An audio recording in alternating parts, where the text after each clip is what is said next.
ಕಾಯಕವೇ ಕೈಲಾಸ ಒಳ್ಳೆ ಕೆಲಸ ಮಾಡಿದ್ರೆ ಮಾತ್ರ. ಆದ್ರೆ ಹಗರಣವೇ ಕಾಯಕ ಮಾಡ್ಕೊಂಡವ್ರಿಗೆ ಖಂಡಿತ ಕೈಲಾಸ ಸಿಗ್ಬಾರ್ದು. ಇದಕ್ಕೋಸ್ಕರ ಸಿಂಹ ಸ್ವಪ್ನವಾಗಿ ಯಾವಾಗ್ಲೂ ಕಾಡ್ತಾರೆ ನಮ್ಮ NR ರಮೇಶ್ ಅವರು. ಇವತ್ತು ಯಾವ ಹಗರಣದ ಬಗ್ಗೆ ಹೇಳ್ತಾ ಇದ್ದೀರಾ ಸರ್? ಆ, ವಸತಿ ಸಚಿವ ಜಮೀರ್ ಅಹಮದ್ ಖಾನ್ ಅವರು ಪ್ರತಿನಿಧಿಸ್ತಾ ಇರ್ತಕ್ಕಂಥ ಚಾಮರಾಜಪೇಟೆ ವಿಧಾನಸಭಾ ಕ್ಷೇತ್ರದಲ್ಲಿ ನಡೆದಿರ್ತಕ್ಕಂಥ 56 ಕೋಟಿ ಮೊತ್ತದ ಕೆಲಸನೇ ಮಾಡದೆ ಒಂದೇ ಕೆಲಸದ ಹೆಸರಿನಲ್ಲಿ ಎರಡೆರಡು ಬಾರಿ ಬಿಲ್ ಮಾಡಿಸ್ಕೊಂಡಿರ್ತಕ್ಕಂಥ ಬೃಹತ್ ಹಗರಣಕ್ಕೆ ಸಂಬಂಧಪಟ್ಟ ಹಾಗೆ ಸಂಪೂರ್ಣ ದಾಖಲೆಗಳು ಸಹಿತ ಇವತ್ತು ನಾನು ಲೋಕಾಯುಕ್ತದಲ್ಲಿ ದೂರನ್ನು ಕೊಟ್ಟಿದ್ದೇನೆ.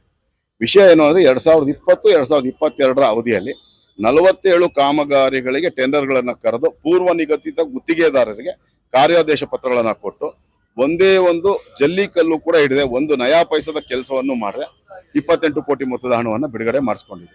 ಮತ್ತೆ ಅದಿನ್ನು ನಮ್ಮ ಮನಸ್ಸಿಂದ ಮಾಸಾಗಕ್ಕೆ ಮುಂಚೆನೆ ಈಗ ಅದೇ ಕೆಲಸದ ಹೆಸರಿನಲ್ಲಿ ಎರಡನೇ ಬಾರಿ ಇವತ್ತು 2024ರಲ್ಲಿ ಮತ್ತೊಮ್ಮೆ 28 ಕೋಟಿ ರೂಪಾಯಿಗಳಷ್ಟು ಹಣವನ್ನ ಬಿಡುಗಡೆ ಮಾಡಿಸ್ಕೊಂಡಿರುವಂತದ್ದು. ಒಟ್ಟಾರೆ ಸುಮಾರು 56 ಕೋಟಿ ಮೊತ್ತವನ್ನ ಕೆಲಸನೇ ಮಾಡದೆ ಸಿಂಗಲ್ ಒಂದು ನಯಾ ಪೈಸದಷ್ಟು ಕೆಲಸ ಮಾಡದೆ ಬಿಡುಗಡೆ ಮಾಡಿಸ್ಕೊಂಡಿರ್ತಕ್ಕಂಥ ಹಗರಣ. ಚಾಮರಾಜಪೇಟೆ ಕ್ಷೇತ್ರಕ್ಕೆ ಇದು ಹೊಸದಲ್ಲ.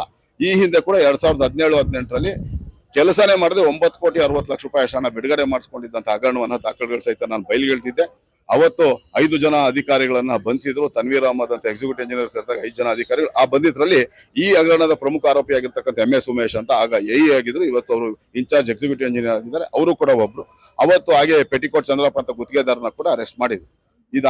ಇದೆಲ್ಲ ಆದ್ರೂ ಕೂಡ ಆ ಒಂದು ಕ್ಷೇತ್ರದ ಶಾಸಕರಾಗ್ಲಿ ಅವ್ರ ಸುತ್ತಮುತ್ತಲ ಅವರ ಆಪ್ತ ಕಾರ್ಯದರ್ಶಿಗಳಾಗ್ಲಿ ಯಾವುದೋ ಇದನ್ನ ಎಚ್ಚೆತ್ಕೊಳ್ಳದೆ ಮತ್ತೊಮ್ಮೆ ಇಂಥ ಹಗರಣಕ್ಕೆ ಇವರು ದಾರಿ ಮಾಡಿಕೊಟ್ಟಿದ್ದಾರೆ. ಇದರಲ್ಲಿ ಅಯೂಬ್ ಖಾನ್ ಅಂತ ಹೇಳಿ ಜಮೀರ್ ಅಹಮದ್ ಅವರ ಆಪ್ತ ಕಾರ್ಯದರ್ಶಿ ಪ್ರಮುಖ ಭಾಗಿದಾರ ಆಗಿದ್ದಾನೆ. ಆತನ ಶಿಫಾರಸಿನ ಮೇರೆಗೆ ಮೊದಲನೇ ಬಾರಿ ಕೂಡ ಬಿಲ್ ಆಗಿರೋದು, ಎರಡನೇ ಸಾರಿ ಕೂಡ ಬಿಲ್ ಆಗಿರ್ತಕ್ಕಂಥದ್ದು. ಹಾಗಾಗಿ ನಾನು ಇವತ್ತು ಲೋಕಾಯುಕ್ತದಲ್ಲಿ ಮತ್ತೆ ADGP ಮತ್ತು IGP ಲೋಕಾಯುಕ್ತರಿಗೆ ಭ್ರಷ್ಟಾಚಾರ, ವಂಚನೆ, ಅಧಿಕಾರ ದುರುಪಯೋಗ, ನಕಲಿ ದಾಖಲೆ ತಯಾರಿಕೆ ಪ್ರಕರಣಗಳನ್ನ ದಾಖಲು ಮಾಡಿ ಇವ್ರ ವಿರುದ್ಧ ಕ್ರಮ ತಗೋಬೇಕು ಅಂತ ಆಗ್ರಹಿಸಿದ್ದೇನೆ. ಹಾಗೆ ನಿನ್ನೆ ದಿವಸ ಮುಖ್ಯ ಆಯುಕ್ತರು ಕೂಡ ಇದರ ಬಗ್ಗೆ ವಿವರವಾಗಿ ವಿವರಿಸಿದ್ದೇನೆ. ಅವರು ತನಿಖೆಗೆ ಆದೇಶ ಮಾಡ್ತೀವಿ ಅಂತ ಹೇಳಿದ್ದಾರೆ. ಒಂದು ವೇಳೆ ಮುಖ್ಯ ಆಯುಕ್ತರು ತನಿಖೆಗೆ ಆದೇಶ ಮಾಡದೆ ಹೋದ್ರೆ ಮುಂದಿನ 15 ದಿನಗಳಿಗಾಗಿ 10 ದಿನದ ನಂತರ 15 ದಿನಗಳಿಗಾಗಿ ಇದು 56 ಕೋಟಿ ಮೊತ್ತದ ಬೃಹತ್ ಹಗರಣ ಆಗಿರೋದ್ರಿಂದ ನಾನು ಇದನ್ನ ಮನಿ ಲಾಂಡ್ರಿಂಗ್ ಕೇಸ್ ಕೂಡ ಬರುತ್ತೆ.